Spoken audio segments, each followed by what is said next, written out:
ప్రభుత్వ ఉద్యోగం సాధించాలనేది చాలామంది కల. అయితే 2026 పోస్టల్ జీడీఎస్ రిక్రూట్మెంట్లో ఒక ఊహించని అవకాశం దాగే ఉంది. దాని గురించే ఈరోజు మనం వివరంగా తెలుసుకోబోతున్నాం. సరే, ముందుగా ఒక ప్రశ్న. ఇది వింటే చాలామందికి అసలు నమ్మశక్యంగా అనిపించకపోవచ్చు. ఏంటంటే, కేవలం 29% మార్కులతో ప్రభుత్వ ఉద్యోగం రావడం సాధ్యమేనా? ఏమంటారు? అసాధ్యం అనిపిస్తోంది కదా, కానీ ఇది నిజం.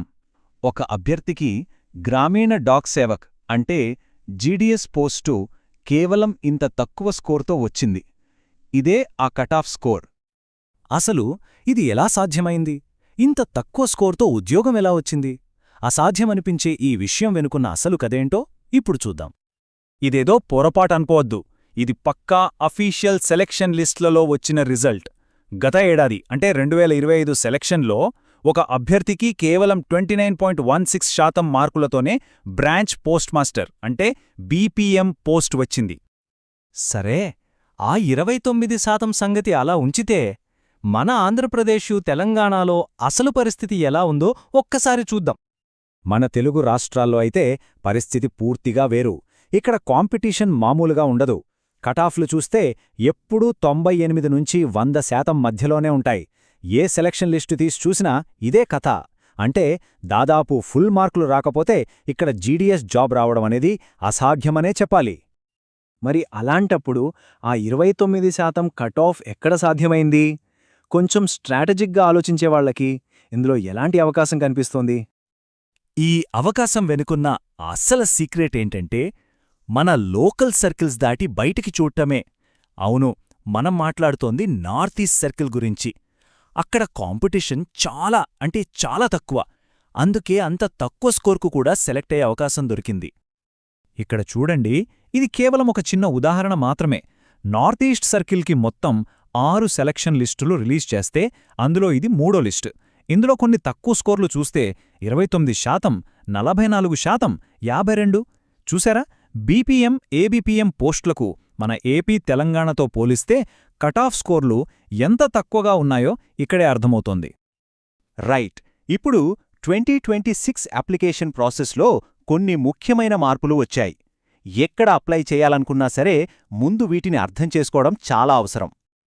గతంలోలాగా అంతా ఒకేసారి కాదు. ఈసారి అప్లికేషన్ ప్రాసెస్ని 2 స్టేజులుగా చేశారు. 1 రిజిస్ట్రేషన్, 2 అప్లికేషన్ సబ్మిషన్. ఇక్కడ గుర్తుంచుకోవాల్సిన విషయమేంటంటే, ఈ రెండింటికి వేర్వేరు టైమ్లైన్స్ ఉన్నాయి.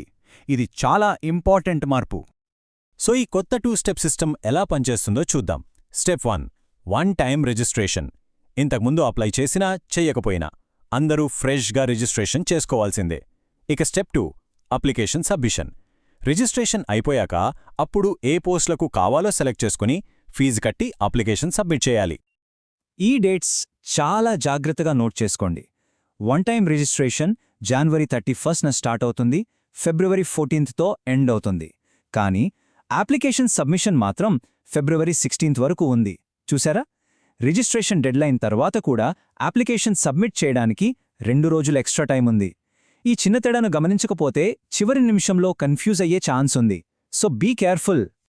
సరే, నార్త్ ఈస్ట్లో అప్లై చేద్దామనే ఆలోచన బాగుంది, కానీ ఆ నిర్ణయం తీసుకునే ముందు కొన్ని చాలా ముఖ్యమైన రూల్స్, వార్నింగ్స్ ఉన్నాయి. వీటిని అస్సలు లైట్ తీసుకోవద్దు. ఈ 3 రూల్సు చాలా స్ట్రిక్ట్. ఫస్ట్, ఒకరికి ఒకే రిజిస్ట్రేషన్. 1 కంటే ఎక్కువ చేస్తే అప్లికేషన్ రిజెక్ట్ అవడమే కాదు, సీరియస్ యాక్షన్ కూడా ఉండొచ్చు. సెకండ్, పాత రిజిస్ట్రేషన్ నంబర్లు 2025, 2024 ఏవీ పనిచేయవు. అందరూ కొత్తగా రిజిస్ట్రేషన్ చేసుకోవాల్సిందే. ఇక మూడోది, ఇది చాలా చాలా ముఖ్యం. నార్త్ ఈస్ట్ లాంటి వేరే సర్కిల్స్లో అప్లై చెయ్యాలంటే వాళ్ళు చెప్పిన లోకల్ లాంగ్వేజ్ ఖచ్చితంగా వచ్చుండాలి. ఇది ఎలిజిబిలిటీలో కీ పాయింట్. సో ఈ అవకాశాన్ని, ఈ కొత్త రూల్స్ని అన్నీ చూశాక ఫైనల్గా ఒక ప్రశ్న మిగిలి ఉంటుంది. ఈ స్ట్రాటజీ అందరికీ సెట్ అవుతుందా? తక్కువ కాంపిటీషన్ కోసం వేరే ప్రాంతానికి వెళ్లడం, అక్కడి లోకల్ లాంగ్వేజ్ నేర్చుకోవడం, ఇవన్నీ వ్యక్తిగత పరిస్థితులను బట్టి ఉంటాయి. కాబట్టి ఈ నిర్ణయం పూర్తిగా అభ్యర్థులు ఆలోచించి తీసుకోవాలి.